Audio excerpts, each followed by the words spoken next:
Welcome back. तो भाई आज का वीडियो है why Joshimath sinking crisis is a warning for India. Sinking वो डूब रहा है मेरे ख्याल से पानी में, ये मैंने न्यूज़ कहीं पढ़ी थी। तो वीडियो देखिए शुरू पानी करते में पहले डूब रहा है कि धस रहा है? पता नहीं, धस रहा है शायद। धस रहा होगा, मतलब सॉइल धस रही होगी। नहीं, आई डोंट नो। देखते हैं क्या चक्कर है। मुझे तो यही लगा, मैंने सिर्फ न्यूज़ सुनी थी, मैंने उस डिटेल नहीं पढ़ी, पर मैंने ये सुना था तो मुझे तो यही लगा कि शायद ग्लोबल वार्मिंग की वजह से हो रहा हो। कई बार ऐसा होता है कि अगर आसपास को माइंस हो जिसमें माइनिंग हो रही है तो लैंड धंसने लग जाती है। चलो पहले वीडियो देखते हैं और पता करते हैं रीजन क्या है। तो वीडियो शुरू करते हैं। वीडियो शुरू करने से पहले अगर आप चैनल पर नए हो और आपने अभी तक सब्सक्राइब नहीं किया तो जल्दी से पहले सब्सक्राइब के बटन और बेल आइकन को क्लिक कर लो ताकि आपको हमारे सारे न्यू वीडियोस के नोटिफिकेशन मिल जाएं जैसे हम अपलोड करें। अगर आपको वीडियो पसंद आता है प्लीज लाइक एंड शेयर। चलिए शुरू करते हैं। भारत डूब रहा है और इसका प्रूफ यहाँ है। ये है जोशीमठ, एक ऐसा डूब रहा है, हिमालयन मतलब गांव वही जहाँ पानी से मैं कह रही थी। 20,000 से ज्यादा लोग रहते हैं, जो धीरे धीरे जमीन में धंस रहा है। लोगों के अपने घरों में ऐसी बड़ी बड़ी दरारें आ रही है जिसकी वार्निंग 46 साल पहले ही हमें दी गई। सरकारें आई और गई लेकिन कुछ करने के बजाय बस देखते रहे। नतीजा ये। For the past week or 10 days, we've been seeing doomsday pictures from Joshimठ. Joshimठ saw rapid sinking of 5.4 centimeters. नीचे धसक रहा है वो पूरा, ऊपर कम नीचे पूरा जमीन जा रही। इतना भय था कि लोगों ने कहा जीवन बच गया, हम सड़क तक आ गए, यही बहुत है। आज के इस वीडियो में हम समझेंगे भारत के सिंकिंग टाउन की कहानी और एक सवाल पूछेंगे कि फ्यूचर में ऐसे डिजास्टर्स रोकने के लिए हम क्या कर सकते हैं, क्योंकि अल्टीमेटली हमें सॉल्यूशंस तक पहुंचना है, भारत को बेहतर बनाना है। अगर आपको इस वीडियो का पॉइंट समझा तो इसे और लोगों तक पहुंचाने में हमारी हेल्प कीजिए। वीडियो शुरू होने से पहले एक बार, हमारे वीडियो छोटे होते हैं लेकिन इन्हें बनाने के लिए बहुत पढ़ना पड़ता है, बहुत मेहनत लेनी पड़ती है और बदले में हम आपसे बस यही चाहते हैं कि आप हमसे जुड़े रहें। अगर आपको हमारा काम अच्छा लगता है तो प्लीज वो सब्सक्राइब बटन प्रेस करना ना भूलें। चैप्टर 1 एग्जैक्टली हो क्या रहा है। ये है जोशीमठ, जो उत्तराखंड के चमोली डिस्ट्रिक्ट में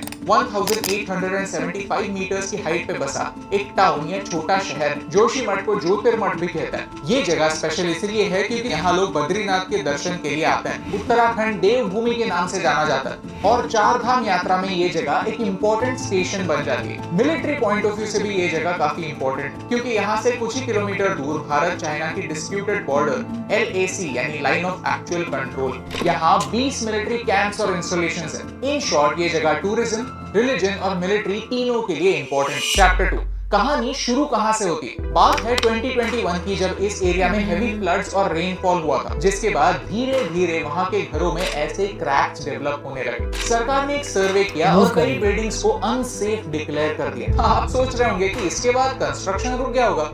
Then my friend, you are wrong. 5 जनवरी 2023 तक कंस्ट्रक्शन जारी रहा और कई इन्वायरमेंटल एक्सपर्ट्स मानते हैं कि इससे सिचुएशन बद से बदतर बन गई। 2020 से 2022 तक सिर्फ 2 सालों में ये पूरा एरिया 2.5 इंच धंस गया, यानी कुछ इतना। इस फिनोमेना को लैंड सब्सिडेंस कहते हैं। ये सुनने में तो ठीक ही रहता है, व्हाट्स द बिग डील। समझने के लिए हमें भारत से दूर एक फॉरेन टूर पर जाना होगा। ये है जकार्ता, इंडोनेशिया की कैपिटल, जिसका एक और नाम है द सिंकिंग सिटी। यहाँ 3 करोड़ लोग रहते हैं। यहाँ से 13 नदियां बहती है और हर मॉनसून में बाढ़ आती है। सबसे डेंजरस बात यह है कि आने वाले 80 सालों में ये पूरा का पूरा शहर डूबने वाला। जकार्ता है एक कोस्टल सिटी और जोशीमठ है एक माउंटेन टाउन, लेकिन इन दोनों में एक बात कॉमन है और वो है लैंड, जिस पर ये दोनों जगहें बसी। हुआ ये था कि सदियों पहले यहाँ पर लैंडस्लाइड्स हुई थी और ऐसे ही लैंडस्लाइड वाले एरिया में ये टाउन बसा। आसान भाषा में समझा जाए तो ये एरिया डेवलपमेंट के लिए बिल्कुल ठीक नहीं था,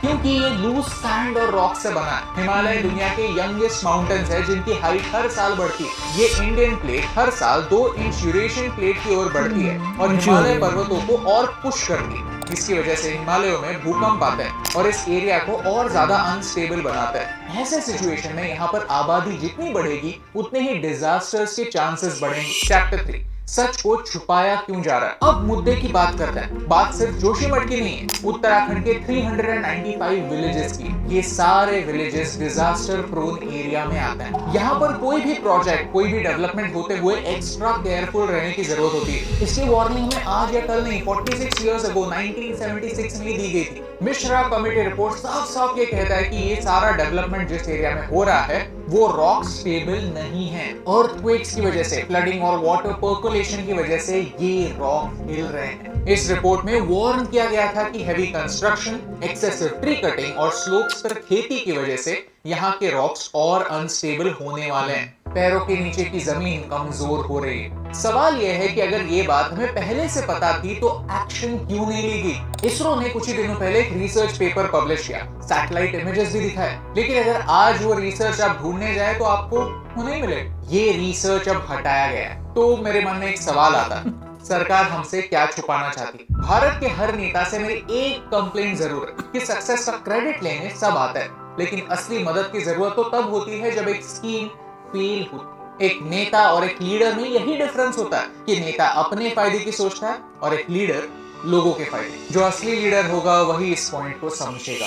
किसी के पास वो रिसर्च अभी रखी होगी किसी ने कि इतना सब सुनने के बाद शायद आप में से कुछ लोग इस कंक्लूजन तक पहुंच जाएंगे कि ये भारत है, यहाँ पर डेवलपमेंट के नाम पर करप्शन होता है, इस देश का कुछ नहीं हो सकता। लेकिन दुनिया में ऐसा कोई प्रॉब्लम नहीं होता जो सोल्यूशन के बिना पैदा होता है। बस थोड़ी मेहनत लेकर सोल्यूशन ढूंढना पड़ता है और उसे इंप्लीमेंट करना पड़ता है। और इस सिचुएशन का सोल्यूशन हमारे फ्रेंडली नेबर चाइना के पास मिलता है। 2014 में चाइना में एक बहुत बड़ा भूकंप आया था, जिसके बाद हांगकांग में एक रिसर्च शुरू हुआ। हांगकांग के प्रोफेसर्स ऐसे मटेरियल ढूंढने लगे जो अर्थक्वेक को रेजिस्ट कर पाए। उन्होंने क्ले का इस्तेमाल करके घर बनाना स्टार्ट किया। जहां भूकंप आते हैं वहां ऐसे ब्रिक्स के बजाय ऐसे हॉलो ब्रिक्स यूज की। डिजास्टर से लड़ने के लिए बैम्बू एक एक्सीलेंट बिल्डिंग मटेरियल है, क्योंकि बैम्बू लाइट होता है। आपने सुना होगा कि भूकंप या फिर फ्लड्स में लोगों के घर धंस जाते हैं और उस मलबे के अंदर फंस कर लोगों की जान जाती है। लेकिन बैम्बू लाइट होता है तो उससे जो इंफ्रास्ट्रक्चर बनेगा वो भी लाइट होगा, यानी कुछ हद तक मोर्टालिटी रेट कम हो सकता है। जापान में भी बार बार सुनामीज आती रहती है, लेकिन इसका मतलब ये नहीं कि उन्होंने डेवलपमेंट रोक दी। उन्होंने नेचुरल डिजास्टर्स के साथ जीना सीखा, अडेप्ट करना सीखा और मोस्ट इंपॉर्टेंटली नेचर को रिस्पेक्ट करना सीखा।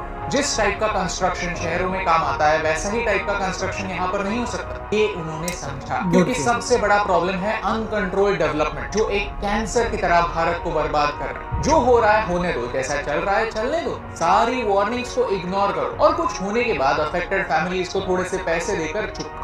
ये ट्रेंड बदलना पड़ेगा। कई एक्सपर्ट्स ने अपने ओपिनियंस रखे हैं कि भारत को डिजास्टर रेजिस्टेंट इंफ्रास्ट्रक्चर की जरूरत। Chapter 5 conclusion. सी, जब भी कॉन्फ्लिक्ट एनवायरनमेंट और डेवलपमेंट के बीच होता है तो एक ग्रे एरिया फॉर्म हो जाता है और उसे बहुत सेंसिटिवली अप्रोच करने की जरूरत होती है, क्योंकि जरा सा भी बैलेंस बिगड़ा तो उसका डायरेक्ट इंपैक्ट लोगों पर होता है। लेकिन कोई भी प्रॉब्लम सॉल्व करने से पहले ये एक्सेप्ट करना पड़ेगा कि प्रॉब्लम है, मिस्टेक हुई है। ये एक इकोलॉजिकली सेंसिटिव जोन है। यहाँ फोकस बड़े प्रोजेक्ट्स लाकर फास्ट डेवलपमेंट करने का नहीं, बल्कि छोटे छोटे प्रोजेक्ट्स के साथ सस्टेनेबल डेवलपमेंट का होना चाहिए। मिश्रा कमेटी ने ऑलमोस्ट 50 साल पहले हमें 8 पॉइंटर्स दिए थे जिसके थ्रू हम सस्टेनेबल डेवलपमेंट कर सकते हैं। इस वीडियो की शुरुआत में मैंने आपसे कहा था कि भारत डूब रहा है, और ये एग्जैजरेशन नहीं, ये सच। ग्लोबल क्लाइमेट रिस्क इंडेक्स कहती है कि भारत दुनिया की 5th मोस्ट वल्नरेबल कंट्री है। क्लाइमेट चेंज का हम पर बहुत बड़ा इम्पैक्ट होने वाला है। जैसे जैसे वाटर लेवल्स बढ़ेंगे, मुंबई, कोची, मैंगलोर, चेन्नई, विशाखापट्टनम जैसे शहर धीरे धीरे डूब जाएंगे। और ये बात आने वाले 500 सालों में नहीं, आने वाले 50 सालों में होने वाली। यू सी, हमें स्कूल में EVS यानी इन्वायरमेंटल स्टडीज ये सब्जेक्ट ऑप्शनल रिवर्स अगर हो जाए तो हो रहा है। क्या सरकार भी इस सब्जेक्ट को ऑप्शनल छोड़ती है?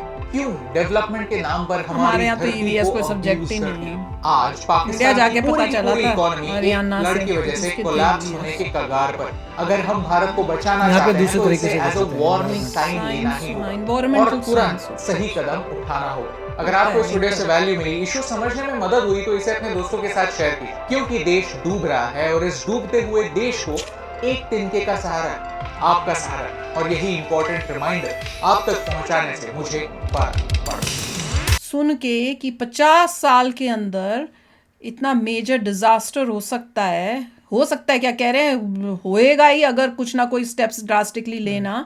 मैं तो पहले से ही कह रही हूँ कि जिस तरह से पूरे वर्ल्ड में हर चीज़ कंक्रीट होती जा रही है और पेड़ और ये सब कटते जा रहे हैं, पॉल्यूशन इतना हो रहा है, मैं तो कह रही हूँ बेचारे जानवरों के लिए रहने के लिए जगह नहीं रही, तो उसका कोई तो मतलब उस टाइम आपको नहीं दिख रहा कि क्या कॉन्सिक्वेंसेस होने हैं, पर आपको जैसे हर चीज़ के गलत काम करोगे उसका कभी ना कभी तो नतीजा आपको भुगतना पड़ेगा। वही वो दिख रहा है कि अब इतना लेट हो गए हैं कि राइट, जैसे 10 ग्लोबल साल। वार्मिंग वगैरह जो भी है, जो क्लाइमेट चेंज है, उसको थोड़ा रिवर्स किया जा रहा है, नो डाउट। और करना फर्क आ पड़ेगा, रहा है, इट इज और नॉट करना दैट, पड़ेगा, आई right. थिंक, मेरे को तो फील होता है कि अगर enough नहीं सिटीज है। बचानी है, वो सब करना है तो करना पड़ेगा। और जोशी मठ का काफ़ी दुख हो रहा है सुनकर कि वहाँ सिंकिंग हो रही है, और उसके मेरे ख्याल से उसकी वजह से जो है कंस्ट्रक्शन टाइप चेंज करनी पड़ेगी। अगर बहुत तेज़ी से डेवलपमेंट हो रहा है और गवर्नमेंट को भी पता है, जो वो आर्टिकल गायब हो गया, तो आई एम होपिंग कि गवर्नमेंट कुछ ना कुछ करेगी, डेवलपमेंट रोकेगी या डिफरेंट टाइप की करेगी, करना चेक पड़ेगा। करेगी कि ये लैंड Option ही धसेगी नहीं धसेगी। और जैसे उन्होंने बना रखे हैं घर एक के ऊपर एक के ऊपर एक, विच इज़ वेरी डेंजरस, कि एक तो पहाड़ी पे ऐसे बना दिए घर, और बोले पूरी पहाड़ी के नीचे कच्ची सॉइल है, तो मतलब बहुत कुछ मेजर हो सकता है। आई होप ना हो।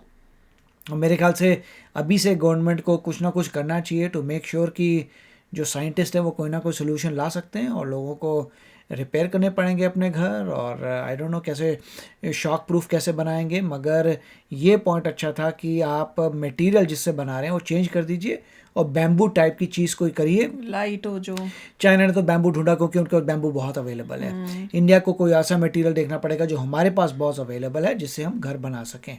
Very nice. बिल्कुल। और लकीली हमारे पास ऐसी गवर्नमेंट है या, जो जो मेहनती करेगी। है और बिल्कुल। करना चाहती है और करेगी। Right. तो चलो फ्रेंड्स, चलते हैं, मिलेंगे नेक्स्ट वीडियो में बहुत ही जल्द। Till then take care and bye bye. तो अगर आप मेरे इस चैनल पे नए हो तो जल्दी से सब्सक्राइब के बटन को हिट करो और बेल आइकन को क्लिक करो, ताकि आपको मेरा जब नया वीडियो मैं लगाऊं आपको उसके बारे में जल्दी से पता चल जाए।